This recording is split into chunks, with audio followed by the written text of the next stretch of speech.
একটা private militia group তৈরির একটা গোপন চেষ্টা চলছে বাংলাদেশে। অনেকেই হয়তো খুব অবাক হয়ে বলবেন যে ভাই কি আজগুবি কথাবার্তা বলেন, কিন্তু বিষয়টা আজগুবি নয়। জিনিসটা যেভাবে করা হচ্ছে সেটা হচ্ছে ইউক্রেনের একটা মডেলকে নিয়ে এখানে আমাদের কিছু মেটিকুলাস জ্ঞানী ব্যক্তিরা বেশ কিছুদিন ধরে কাজ করছেন এবং তারই একটা ফর্মুলেশন আসছে বলে আমরা আশঙ্কা করছি। ইউক্রেনে যে কাজটা হয়েছিল সেটা হচ্ছে একটা প্রাইভেট মিলিশিয়া গ্রুপ প্রথমে তৈরি করা হয়েছিল, এটার নাম আজভ।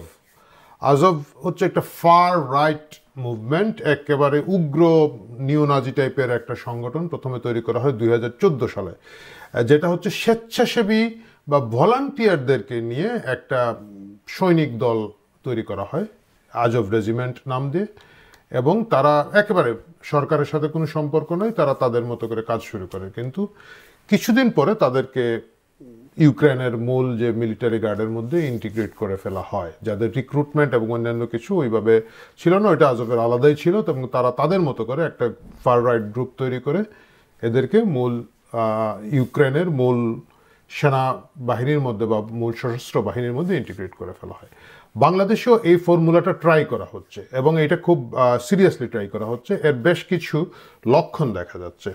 আপনারা অনেকে দেখবেন যে কিছুদিন আগে সার্জিস আলম বলেছেন যে প্রত্যেক জেলা উপজেলায় গ্রুপ তৈরি করা হবে এবং সেই গ্রুপের কাজ কি হবে, অন্যায় ও বিচারের বিরুদ্ধে কথা বলা বা এই টাইপের কিছু একটা ইঙ্গিত দিয়েছেন। উনি পঞ্চগড়ে গিয়েছিলেন, খুব সম্ভবত পঞ্চগড়ে উনি নর্থ বেঙ্গলের কোনো একটা আসন থেকে ইলেকশন করতে যাচ্ছেন, ওইখানে শীত বস্ত্র টস্ত্র বিতরণ করছেন এবং সেখানে তিনি কথার মাঝখানে এই জিনিসটা মানে অন্য একটা মোড়কে, শীতবস্ত্রের মোড়কে জিনিসটাকে হালকাভাবে টাচ করে দিয়ে গিয়েছেন। কথা হচ্ছে আপনি আলাদা গ্রুপ তৈরি করবেন কেন? হয় এটা সিটিজেন্স গ্রুপ যদি হয় সেটা একটা রাজনৈতিক সংগঠন হতে পারে অথবা একটা সিভিল সোসাইটি সংগঠন হতে পারে, কিন্তু what do you mean by group? Group বলতে কি বোঝাচ্ছেন? এবং অন্যায় অবিচার প্রতিরোধ করার জন্য পুলিশ বাহিনী আছে, দুদক আছে বা অন্যান্য যে সরকারি মেকানিজম আছে, এর বাইরে রাজনৈতিক দলগুলো অত সেখানকে প্রতিবাদ করতে পারে, সিভিল সোসাইটির কোনো সংগঠন করতে পারে। সেটার জন্য আলাদা একটা গ্রুপ তৈরি করা, যে জায়গায় আপনার একটা প্যারালাল রাজনৈতিক দল করছেন, যদি বলতেন যে আমাদের নতুন রাজনৈতিক দল এটাকে প্রতিবাদ করবে, প্রতিরোধ করবে, সেটা আমি মেনে নিতাম। কিন্তু আপনি একটা নতুন গ্রুপ তৈরি করার দিকে যাচ্ছেন।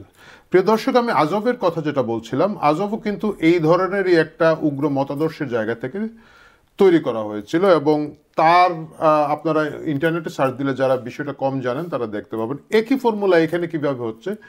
এটার একটা টেস্ট হয়ে গিয়েছে, কিন্তু ট্রাফিক পুলিশে আমাদের কিছু ছাত্রদেরকে দায়িত্ব দেওয়া হয়েছে। আপনারা অনলাইনে দেখবেন যে এদেরকে কিভাবে দায়িত্ব দেওয়া হচ্ছে, এরা কিভাবে রিক্রুট হয়েছে, এর কিন্তু কোনো পরিষ্কার চিত্র নাই। কিন্তু অনলাইনে আপনারা দেখবেন যে তারা বিভিন্ন জায়গায় দায়িত্ব পালন করতে গিয়ে বরঞ্চ অনেক গুবলেট পাকাচ্ছেন, অনেকে উগ্র আচরণ করছে, মারামারি করছে। এগুলো কিন্তু ভিডিও অনলাইনে বেশ অ্যাভেলেবেল আছে ইদানিং।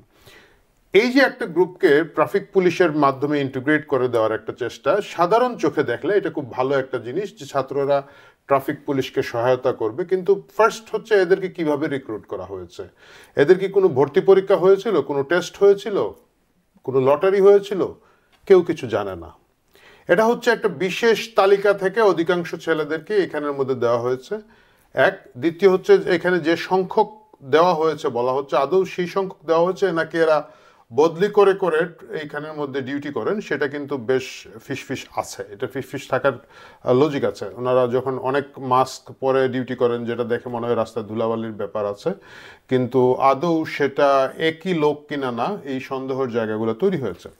যাই হোক, এর বাইরে আমরা দেখতে পেলাম এর আগে ঢাকা বিশ্ববিদ্যালয়ের খেলার মাঠে আপনারা জানেন যে শারীরিক শিক্ষা দিয়ে একটা ট্রেনিং টিম তৈরি করার কথা ছিল। এটা বেশ ডাকাডাকি হয়েছিল এবং পরবর্তীতে যখন নজর পড়ে যায়, লোকজন কথাবার্তা বলা শুরু করে, এই উদ্যোগটা আপাতত থেমে আছে। কিন্তু সার্জিস আলমের যে গ্রুপটা তৈরি করার কথা বলছেন এবং একই সাথে অন্যান্য বিভিন্ন লক্ষণ দেখে বোঝা যাচ্ছে যে একটা আজব টাইপের একটা বাহিনী করার কোনো একটা ষড়যন্ত্র এখানে হচ্ছে। এর কারণ আছে। এর কারণ হচ্ছে গিয়ে, প্রথম কথা হচ্ছে যখন একটা স্টেট এবং গভর্নমেন্ট ফেল করতে থাকে, যখন প্রত্যাশার বারুদ কমে যায়, মানে এটা একেবারে সত্যি কথা। জুলাই আগস্টে যারা এই বিপ্লবের সাথেই ছিলেন, যারা খুব হয়তো আগ্রহ নিয়ে এটা করেছেন, তাদেরকে জিজ্ঞেস করে দেখবেন তারাও খুব হতাশ। মানে তাদের একমাত্র প্রাপ্তি হচ্ছে হ্যাঁ, শেখ হাসিনা চলে গিয়েছেন, শেখ হাসিনাকে ক্ষমতা থেকে নামাতে পেরেছি, গুড, এটা একটা এর বাইরে যদি বলেন হোয়াট নেক্সট, বলো ভাই সব কিছু আগের মতো আছে, কিছুই পরিবর্তন হয় নাই। অনেকে বলছেন খারাপ হয়েছে। আমরা দেখেছি কিছুদিন আগে আমার দেশের খুব সম্ভবত নির্বাহী সম্পাদক বা বড় একটা পদে ছিল, উনি তো চলেই গেলেন, যে কিছুই হয় নাই বরঞ্চ অবস্থা খারাপ হয়েছে বলে উনি চলে গেলেন। এইভাবে এই যে ফ্রাস্ট্রেশনের জায়গাটা তৈরি হচ্ছে, তরুণরা চাকুরির জন্য এই আন্দোলন শুরু করেছিল, এই আন্দোলনটা শেষ পর্যন্ত নতুন কর্মসংস্থান তো তৈরি করতে পারেইনি, বরঞ্চ এক্সিস্টিং অনেকের চাকরি চলে যাচ্ছে বেসরকারি খাতের মধ্য দিয়ে এবং ইকোনমি সামনে একটা বেশ প্রেসারে পড়ছে। এই যখন অবস্থা হবে তখন এই হতাশ তরুণদেরকে খুব স্বাভাবিকভাবে রিক্রুট করে ফেলা সহজ। কিছুই না, যদি আপনি বলেন যে সে 10,000 টাকা করে দিব, আপনি কিন্তু 10,000 টাকা মাসে দিয়ে আপনি 20,000 লোককে যদি চাকুরিতে নিয়ে নেন, এই পরিমাণ টাকা দেওয়ার মতো সিআইএ বা অন্যান্য সোর্সগুলোর আছে এবং তারা খুব সহজেই দিতে পারে। এই ফ্রাস্ট্রেশনের জায়গায় প্রথম কথা হচ্ছে একটা উগ্র জাতীয়তাবাদী লড়াইয়ের জায়গা তৈরি করে রাখা। সেই জায়গা তৈরি করার কিছু লক্ষণ আমরা ঢাকা বিশ্ববিদ্যালয়ে দেখতে পাচ্ছি, পাহাড়ি ছাত্রদের উপরে আক্রমণের কারণে দেখতে পাচ্ছি, আমরা দেখতে পাচ্ছি এখন বাম ছাত্র সংগঠনগুলোর বিরুদ্ধে লেগেছে। এবং কারা লেগেছে, আপনি কিন্তু এখানে শিবির বা অন্য কোনো ছাত্র সংগঠনকে চিহ্নিত করতে পারবেন না, সাধারণ ছাত্র জনতা। এইটা একটা ড্রেস রিহার্সাল হচ্ছে, এটা খুব স্বাভাবিকই ছিল। বিপ্লবের পরে বামদেরকে পেদানো হবে, এটা খুব অবভিয়াস, এটা সমাজের মানে ইতিহাসে বারবারই ঘটেছে, বিভিন্ন দেশে ঘটেছে। কিন্তু এই টেস্ট রানটা এই মুহূর্তে হচ্ছে। এই যে ফ্রাস্ট্রেটেড তরুণ সামনে যারা কর্মসংস্থানের মধ্যে যেতে পারবে না, তাদেরকে এখানে নিয়ে নাও, তাদেরকে কন্টিনিউয়াসলি উত্তেজনার মধ্যে রাখা, একটা শত্রু চিহ্নিত করা, বামরে মার, ডানরে মার, অমুকরে মার, তমুকরে মার, এই প্রক্রিয়ার মাধ্যমে করে করেই কিন্তু এদেরকে ক্ষমতায় টিকে থাকতে হবে। যদি আজবের মতো একটা বাহিনী তৈরি করা হয় বা মিলিশিয়ার মতো একটা বাহিনী তৈরি করা হয়, সেটা বাংলাদেশের জন্য খুবই খুবই খুবই খারাপ একটা জিনিস হবে। সো সব কিছু বিবেচনা করে আমার কাছে মনে হয় সরকারে যারা আছেন বা অন্যান্য সেক্টরে সেগমেন্টে যারা আছেন, তারা যদি বিষয়টার দিকে নজর রাখেন তাহলে আমাদের জন্য ভালো হবে। কারণ এর আগে এই ধরনের মডেল বাংলাদেশে ট্রাই করা হয়েছে, বাংলা বাইকে দিয়ে একটা ছোট এলাকায় ট্রাই করা হয়েছিল, পরে রাষ্ট্র যখন এটাকে নিয়ন্ত্রণ করতে গিয়েছে তখন এক ধরনের উত্তেজনা তৈরি হচ্ছে। কিন্তু আজব মডেল যদি যায়, ইউক্রেনের মডেলে যায়, তাহলে কিন্তু এদেরকে ইন্টিগ্রেট করে দেওয়া হবে। বাংলাদেশে এটা হয়েছে, রক্ষী বাহিনী বিলুপ্ত করার পরে রক্ষী বাহিনীর লোকজনকে কিন্তু বিভিন্ন বাহিনীতে, বিশেষ করে সেনাবাহিনীতে প্রচুর লোককে ইন্টিগ্রেট করা হয়েছিল। যদি এখন নতুন করে এটা করা হয় বা করার চেষ্টা হয়, সেটা সরকারি পর্যায়ের আগে রাজনৈতিক পর্যায়ে যদি একটা সাংগঠনিক মাস্তানতন্ত্রের কোনো লক্ষণ দেখা যায়, সেটা প্রতিরোধ করা আমাদের সকলের উচিত, সেটা নিয়ে কথা বলা আমাদের সকলের উচিত।